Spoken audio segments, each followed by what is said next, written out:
प्रेक्षक हो नमस्कार, मी मानसी। पाहूयात आत्ताच्या घडीची मोठी बातमी। महायुती आणि महाविकास आघाडी यांच्यातील जागा वाटपाचा तिढा कायम आहे। महाविकास आघाडीत नगर जिल्ह्यातील जागा वाटपाचं गुऱ्हाळ अद्याप चालूच आहे।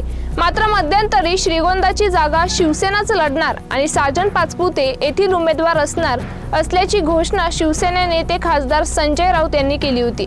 राऊत यांच्या या घोषणेची खिल्ली आज राष्ट्रवादीचे अध्यक्ष शरद पवार यांनी उडवली। श्रीगोंद्यातील शिष्टमंडळाने आज पवार यांचे बारामती येथे भेट घेतली। त्यावेळी या शिष्टमंडळात माजी आमदार राहुल जगताप यांच्यासह जिल्हाध्यक्ष राजेंद्र फाळके, हरिदास शिर्के आदींसह 300 प्रमुख कार्यकर्ते उपस्थित होते। या मेळाव्यात पवार काय म्हणाले ते आधी पाहूयात। लोकशाहीमध्ये अग्रहाला नाही म्हणता येत नाही। आता माझ्या कानावर असे आलं की एक तुमचे नेते शिवसेनेचे हे तुमच्या तालुक्यात आले, ते नवीन तालुक्याचे तुमच्या तालुक्यात होऊन आले आणि त्यांनी जाहीर करून टाकले की हे आमचे उमेदवार। अशा प्रकारे कुणालाही जाहीर करण्याचा अधिकार नाही।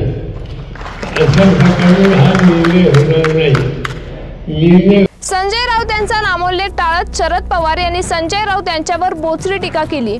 कोणीतरी मुंबईतून येणार आणि उमेदवारी जाहीर करणार हे चालणार नाही अशी स्पष्ट भूमिका मांडताच श्रीगोंद्याची जागा राष्ट्रवादीचीच असून येथे आपलाच उमेदवार असल्याचा निर्वाळा त्यांनी या बैठकीत दिलाय। या महत्त्वपूर्ण बातमीसह इथेच थांबूया, मात्र तुम्ही पाहत रहा न्यूज 24 सह्याद्री।